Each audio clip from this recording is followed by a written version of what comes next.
Good morning, students. Today we will do the exercise of our chapter 5 quality. Working with the text. Here they have given some questions which we will do. Answer the following questions. Our first question is, what was the author's opinion about Mr. Gessler as a bootmaker? Author की opinion क्या थी mister Gessler के लिए एक boot maker के लिए? Solution है, the author was very impressed with Mr. Gessler. He liked the boots made only on order and those boots perfectly fitted the customers. Author जो है वो बहुत इम्प्रेस्ड थे मिस्टर गैसलर से क्योंकि उनको पसंद थे उनके बनाए हुए बूट्स, क्योंकि वो ऑर्डर पर बूट्स बनाते थे और वो ऑर्डर लेने के बाद जो बूट्स बनाते थे वो परफेक्टली कस्टमर्स जितने भी मतलब कि परचेज करने वाले थे उनको बिल्कुल फिट आते थे. Their boots had the best materials and lasted long. और उसके बूट्स का मटेरियल भी बहुत गुड था और बहुत लंबे समय तक वो चलते थे. He found the work mysterious and wonderful. उनका जो काम करने का तरीका था वो बहुत ही आश्चर्यचकित करने वाला था और बहुत ही वंडरफुल था, मतलब कि लुभावने वाला. Question 2. Why did the author visit the shop so infrequently? Author जो है वो ऐसे ही शॉप में क्यों चला गया था infrequently? Solution है, the author visited the shop so infrequently because the boots made by Gessler brothers lasted too long. क्यों ऑथर ऐसे ही किसी और काम से गए थे लेकिन वहाँ पर शॉप में चले गए? बिकॉज क्योंकि उसके जो बूट्स बनाए हुए थे मिस्टर गैसलर्स के ब्रदर्स के वो बहुत लंबे समय से चल रहे थे. Question number 3.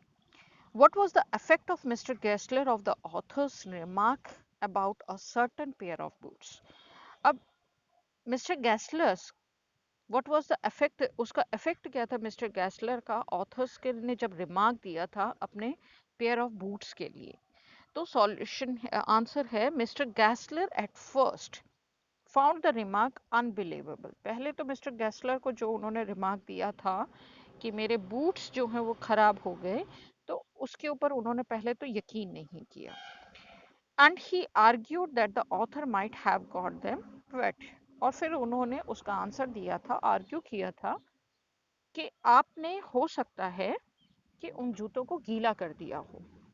He was shocked और वो चौंक भी गया था. He told the author that he will either repair them or adjust the money in his bill. और उसने एकदम से शॉक्ड होकर कहा था क्योंकि उसके शूज़ में कभी इस तरह की प्रॉब्लम नहीं आती थी, इसीलिए वो शॉक्ड हुआ था. और उसने कहा था ऑथर से कि या आप अपने शूज़ ले आओ या तो मैं उनको रिपेयर कर दूंगा या फिर आपका जो मनी लिया था मैंने उसको मैं आपके बिल में एडजस्ट आगे कर दूंगा. Question 4. What was mister Gessler's complain against big firms? Mister Gessler की कंप्लेंट क्या थी जो ये बड़ी बड़ी कंपनीज हैं, बूट्स की ब्रांडेड कंपनीज हैं उनके लिए? सॉल्यूशन है, mister Gessler complain that the big firms did not value the money of the customers.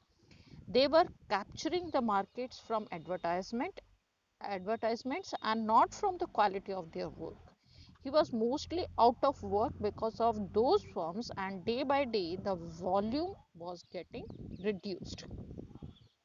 Mister Gessler complaint कर रही हैं बिग फर्म्स के लिए, ब्रांडेड कंपनीज के लिए कि उन्होंने वो वैल्यू नहीं देते जो कस्टमर से वो पैसे लेते हैं और वो सिर्फ जो एक आकर्षण है कैप्चर कर रही हैं मार्केट का वो है उनकी सिर्फ एडवर्टाइजमेंट से, उनकी क्वालिटी या उनके वर्क से नहीं है. He was mostly out of work क्योंकि वर्क जो है वो मोस्टली उसमें नहीं होता है because those firms and day by day the volume was getting reduced. क्योंकि रोज की जो हम लोग जो काम कर रहे हैं दोज फॉर्म्स वो क्या कर रही हैं, दिन पर दिन हमारी वॉल्यूम जो है वो रिड्यूस करते जा रही हैं क्योंकि वो अट्रैक्शन जो है वो एडवर्टाइजमेंट से कैप्चर कर रहे हैं. Question 5. Why did the author order so many pairs of boots? Did he really need them? Author ने जब बातें हो रही थी मिस्टर गैसलर से तो काफी सारे बूट्स का ऑर्डर उसने दिया था. क्या वाकई में उसको इतने सारे बूट्स की जरूरत थी? आंसर है, the author felt bad for mister Gessler who was really talented and made great foods. Author जो था वो मिस्टर गैस्लर के लिए बहुत मतलब कि गिल्टी फील कर रहा था, मतलब कि उसके दुख को समझ रहा था वो, कि इतना टैलेंटेड होने के बाद, उसके बूट्स इतने ग्रेट होने के बाद भी मतलब कि उनकी वैल्यू नहीं है. So he ordered so many pairs to help the boot maker, और इसीलिए उसने काफ़ी सारे बूट्स का ऑर्डर दिया था सिर्फ बूट मेकर की हेल्प करने के लिए. No he didn't really need them, लेकिन नहीं, उसको इतने बूट्स की ज़रूरत थी नहीं, सिर्फ उसने उसको ऑर्डर किया था सिर्फ हेल्प करने के लिए. Now come to the working with the language. Here our first question is, study the following phrases and their meanings, use them appropriately to complete them. नीचे कुछ phrases दिए गए हैं, मुहावरे दिए गए हैं, जिसको हमने appropriate मतलब कि अपने sentences में हमने use करना है. Like look after. Look after means take care of. Look down, disapprove or regard as or inferior.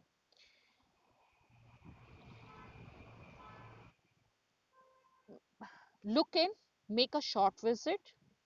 मतलब कि थोड़ी देर के लिए किसी के घर जाना. Look into, investigate करना. Look out, be careful. And look up means improve करना, and look up to, admire करना किसी को. Now come to the sentences. First is, after a very long spell of heat, the weather is. Spell of heat मतलब कि बहुत लंबे समय से जो गर्मी का वेदर है, the weather is looking up at last. Looking up mean improve हो रहा है. जो गर्मी इतनी बढ़ गई थी जो हम महसूस कर रहे थे, अब वेदर जो है उसमें थोड़ा सा मतलब कि चेंज आ रहा है, वो इम्प्रूव हो रहा है. सेकेंड है, we have no rights to dash people who do small jobs. हमारा कोई राइट नहीं बनता किसके लिए? Look down. Look down means disapprove or regard as on inferior. मतलब कि चाहे वो छोटा काम करते, peoples who do small jobs, जो छोटा काम करते हैं, हमारा कोई राइट नहीं बनता कि हम उनकी रिगार्ड ना करें या उनको डिसअप्रूव करें या मतलब कि उनको कुछ भी बोल दें. थर्ड है नितिन.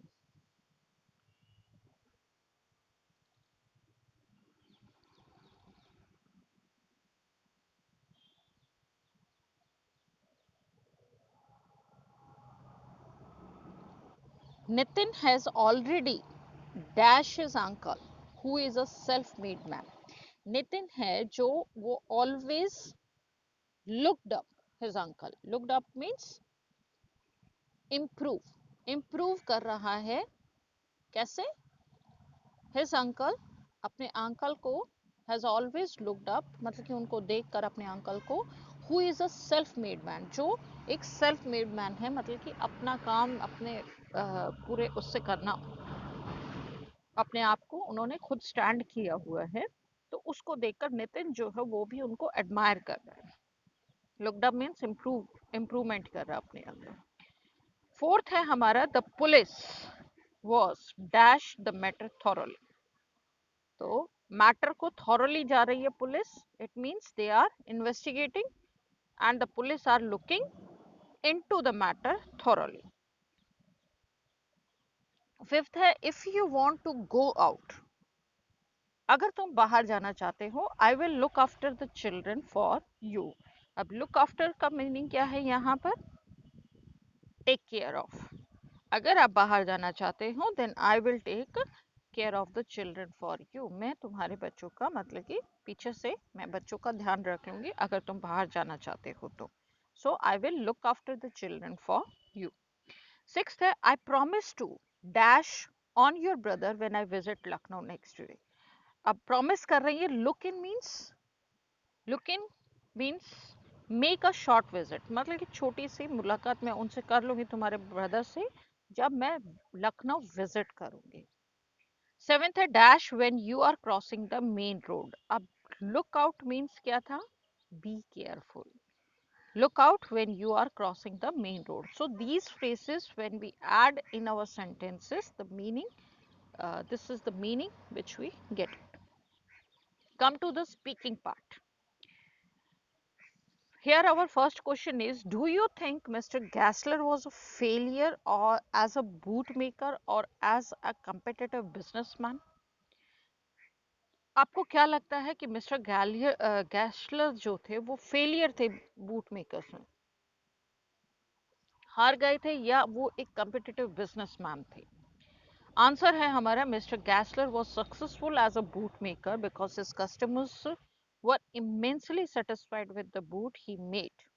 मिस्टर गैसलर जो थे वो बूट मेकर में तो बहुत सक्सेसफुल थे, क्योंकि उनके जितने भी कस्टमर्स थे, जो भी उनसे परचेज करते थे, ग्राहक जो थे उनके, वो पूरी तरह से उनसे सेटिस्फाइड थे उनके बूट से। This perfectly fit them for lasted long, क्योंकि वो परफेक्टली उनको फिट होते थे, काफी लंबे समय तक चलते भी थे। Yes, he was a failure as a competitive business. हाँ, ये हम कह सकते हैं कि बिजनेस कम्पिटिटिव बिजनेस में, मतलब कि जो बिजनेस का कंपटीशन में था होता है, उसमें वो एक फेलियर थे। He didn't have money like the big firms, क्योंकि उसके पास इतना पैसा नहीं था जितना बिग फर्म्स के पास, मतलब कि जो बड़ी बड़ी कंपनीज हैं जो पैसा कमाती हैं, इतना पैसा उसके पास नहीं था। सो कुडंट इन्वेस्ट ऑन एडवर्टाइजमेंट, इसीलिए वो ना तो एडवर्टाइजमेंट पे उनको खर्च कर सकता था कि ये सब अपनी जो इतनी भी, मतलब कि कस्टमर्स उससे हैप्पी थे, उस सब को वो एडवर्टाइज कर सके। He lost his business to them, और इसीलिए उसका बिजनेस जो था वो उसको मतलब कि लॉस्ट कर चुके थे। He took time in delivering the boots because he made them alone, और कई बार उनकी डिलीवरी में भी मतलब कि टाइम लग जाता था, क्योंकि वो अकेले ही थे जो बूट्स बनाते थे, वर्कर्स भी नहीं थे, क्योंकि वो वर्कर्स को पे ही नहीं कर पाता था, इतने पैसा उसके पास नहीं था। He lost his customers because of the delay in delivery, और इसीलिए कई बार उसके कस्टमर्स थे, उनको भी वो अ, खोता जा रहा था, क्योंकि डिलीवरी में कई बार जो है वो डिले हो जाता था, देरी हो जाती थी। He worked hard, striving for long hours, whatever he earned went on paying the rent for his shop and for buying leathers. He spent days of great penury.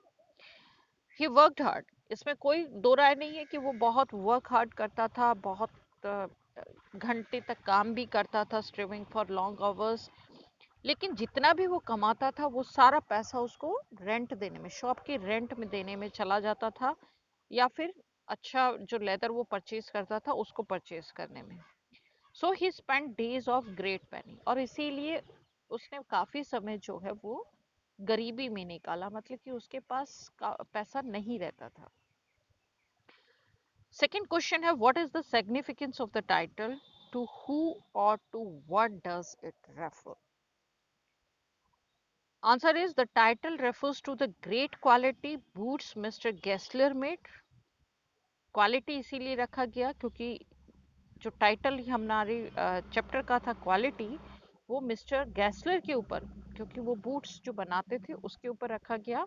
It is an ideal title for this lesson, और ये बिल्कुल सही title भी है हमारे lesson के लिए, क्योंकि ये it refers to the business practices,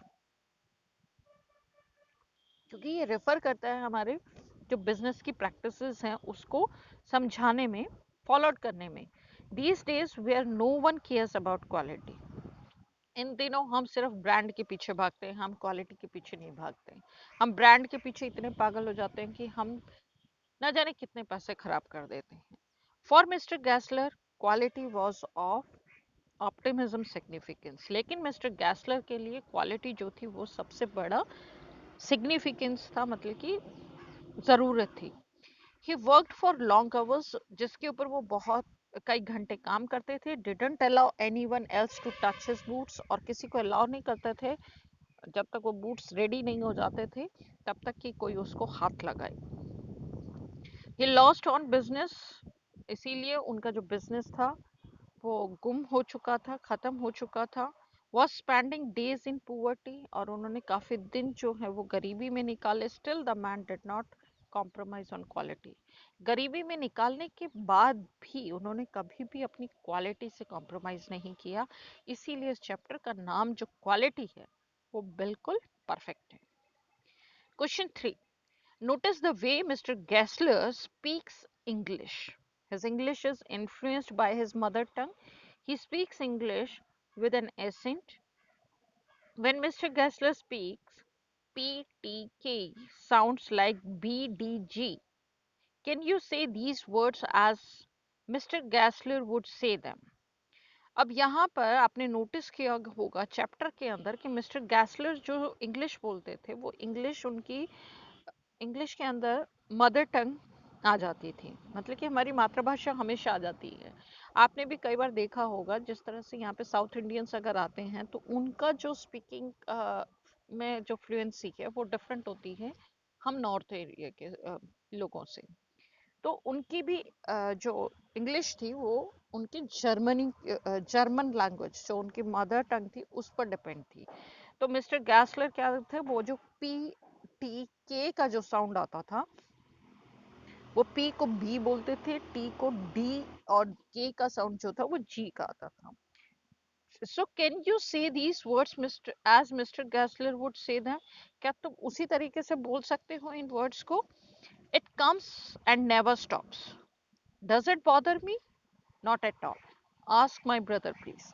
अब ये जो सेंटेंस दिया है इसको अगर हम जर्मन एसेंट में बोलेंगे यानी कि मिस्टर गैसलर की मदर टंग में बोलेंगे तो ये किस तरीके से साउंड आएगा हमारा? तो mister गैसलर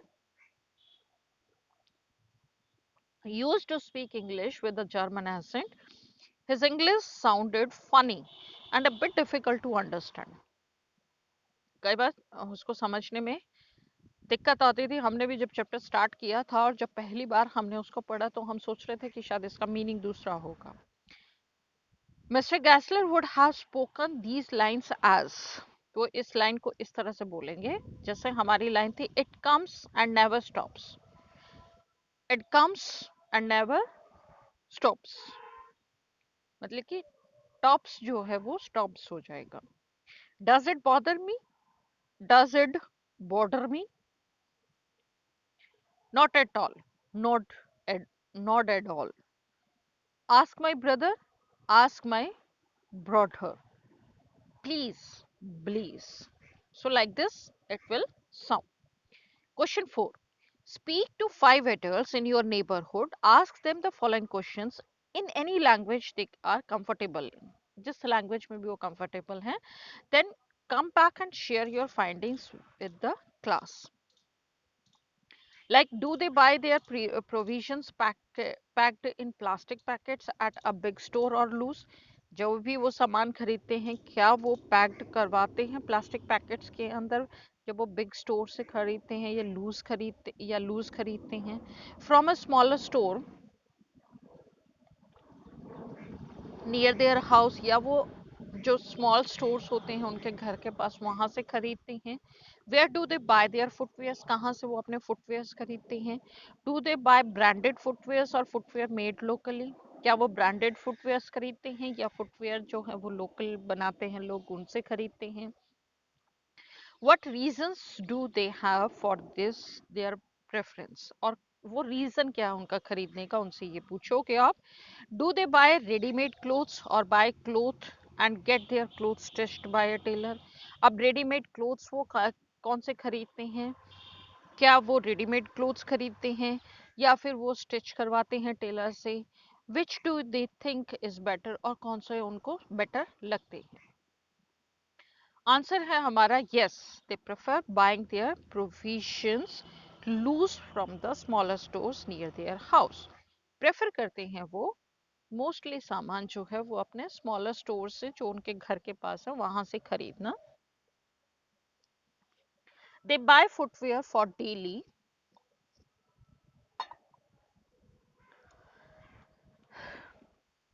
purpose from local shops, जो वो डेली यूज करते हैं या घर में यूज करते हैं उनको वो लोकल शॉप से परचेज करना पसंद करते हैं।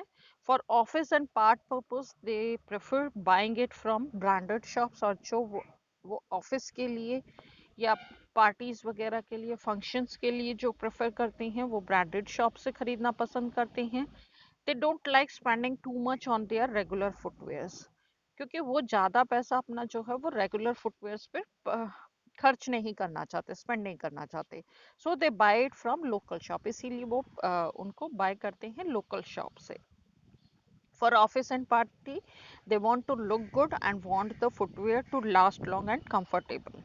ऑफिस और पार्टीज के लिए वो इसीलिए ब्रांडेड खरीदते हैं क्योंकि वो एक तो अपने आप को अच्छा दिखाना चाहते हैं, और दूसरा है कि वो लास्ट लॉन्ग तक कंफर्टेबल रहते हैं इसीलिए।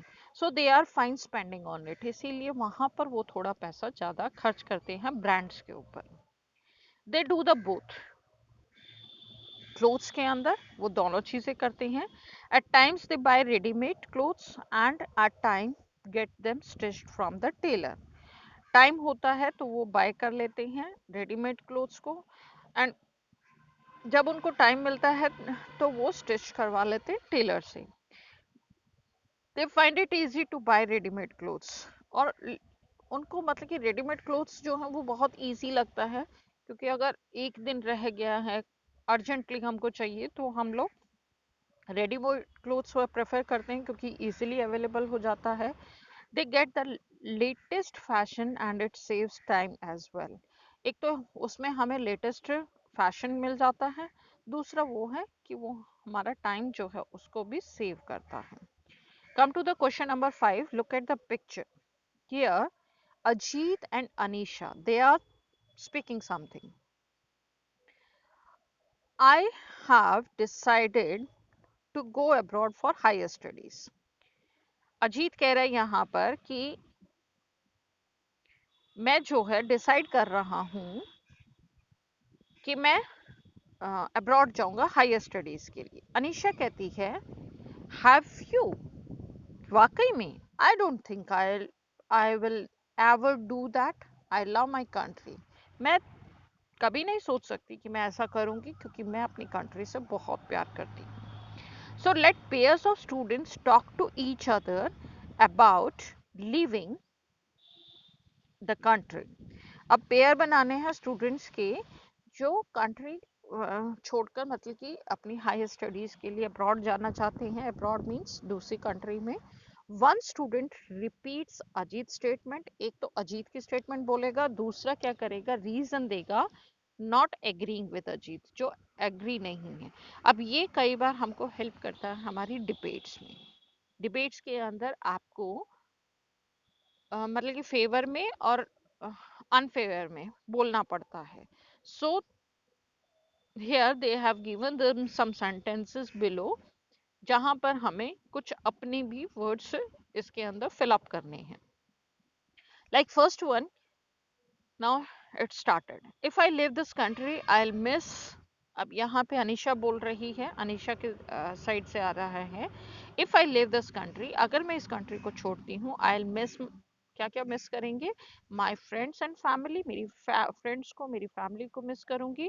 आई will also miss the food, और मैं यहाँ के खाने को भी मिस करूंगी।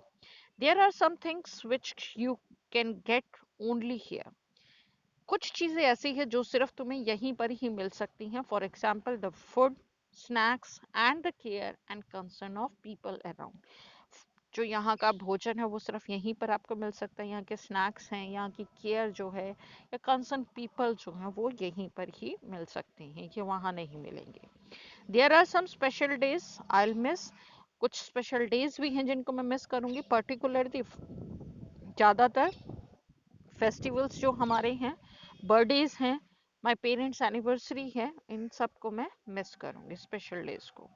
Most of all I miss my sister, सबसे ज़्यादा मिस करूंगी मैं अपनी सिस्टर को, because we have been very close to each other and I share all my secrets with her।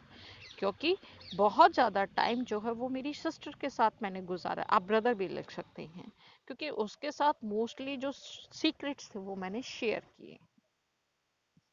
I think it's impossible for me to leave my country, because ये मेरे लिए impossible होगा अपनी country को छोड़ना, क्योंकि I love my country and family too much and can't go too far from them. मैं अपनी कंट्री से, अपनी फैमिली से बहुत प्यार करती हूँ, और उनसे दूर जाने का मैं कभी सोच भी नहीं सकती। How can you leave your own country except when there is an emergency. आप किस तरीके से अपनी कंट्री को छोड़ सकते हैं जब तक कोई इमरजेंसी ना हो? Depends on one's intention. ये अपनी इंटेंशन पर डिपेंड करता है। I can't leave for good,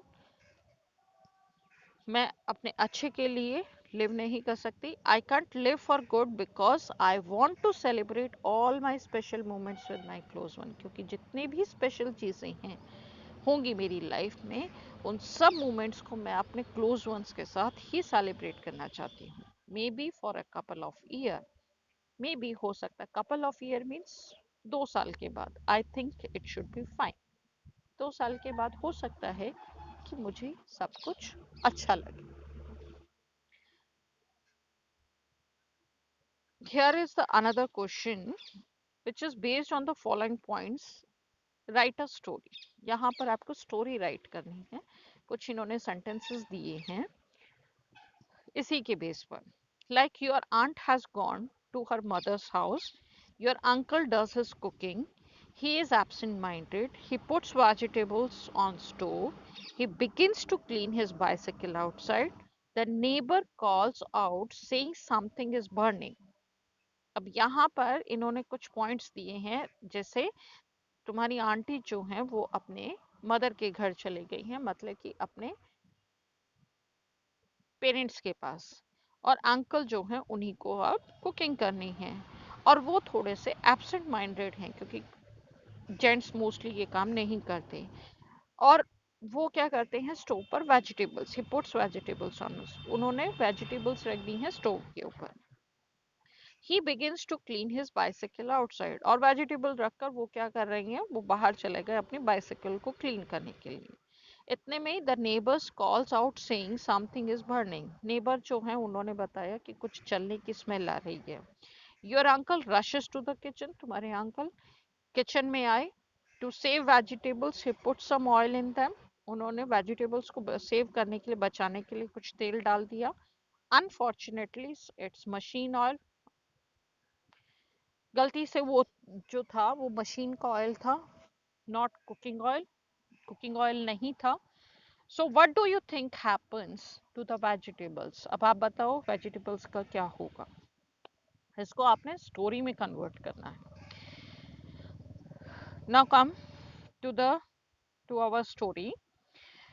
begin like this last month, जैसे ही लास्ट मंथ जो था, पिछला महीना जैसे ही स्टार्ट हुआ, my aunt decided to visit her parents, मेरी आंटी ने डिसाइड किया कि वो अपने पेरेंट्स के घर जाएगी। They live in some other country, वो किसी दूसरी कंट्री में रहते थे। In absence of my aunt, my uncle had to do all the cooking. अब मेरी आंटी की एब्सेंस में मेरे अंकल को जो है वो कुकिंग सब करना था। He is very forgetting, forgetful and absent minded, वो बहुत जल्दी भूल जाते थे और एब्सेंट माइंडेड भी हैं। One day he puts vegetable on stove for cooking. एक दिन उन्होंने वेजिटेबल स्टोव के ऊपर रखी कुकिंग के लिए, and at the same time he goes out to clean his bicycle. उसी समय वो अपनी बाइसाइकिल को क्लीन करने के लिए बाहर चले गए। My uncle got involve in cleaning his bicycle so much that he completely forgot about the vegetables. अब मेरे अंकल बाइसाइकिल क्लीनिंग करने में इतने मशगूल हो गए कि वो भूल ही गए कि उन्होंने वेजिटेबल्स जो हैं वो भी रखी हुई हैं स्टोव पर। One of his neighbor came to his place hurriedly telling about some burning smell coming from his kitchen. एक नेबर जो थे वो एकदम से हर्रिडली, मतलब कि जल्दी से आए ये बताने के लिए कि कुछ जलने की स्मेल आ रही है तुम्हारी किचन में से। माई अंकल रिमेम्बर्ड, जैसे ही उसने ये बोला मेरे अंकल को ये चीज़ एकदम से ध्यान आई अबाउट द वेजिटेबल्स, कि मैंने सब्जी रखी है। He had kept on stove for cooking, सब्जी बनने के लिए रखी थी। He rush to the kitchen and to save them from getting burn, वो एकदम से किचन में गए उसको बचाने के लिए कि वो जले ना। He poured some oil over them immediately, poured एकदम से उन्होंने उसके अंदर जो था कुछ ऑयल डाला। Only at the time of eating he realised, और जब वो उसको खाने के लिए बैठे तभी उनको रियलाइज हुआ कि it was not cooking oil. कि ये कुकिंग ऑयल तो मैंने डाला ही नहीं, बट मशीन ऑयल मैंने उसमें डाल दिया। The vegetables were completely spoiled. अब वो वेजिटेबल्स जो थी वो कंप्लीटली मतलब कि ख़राब हो चुकी थी, स्पॉइल्ड हो चुकी थी। My uncle had to throw them away, इसलिए मेरे अंकल को जो है वो वेजिटेबल्स जो थी वो फेंकनी पड़ी। तो इस स्टोरी के अंदर हम एक, इस चैप्टर के अंदर हम एक स्टोरी राइटिंग भी देखेंगे और लिखेंगे, और एक हम ये फ्रेजेस का यूज करेंगे, और दूसरा है हम डिबेट्स का भी इसमें काम करेंगे। So this all questions you have to do in your notebook. I hope you all understand it very nicely. Still, if any doubt, you can tell me in the comment box. Thank you.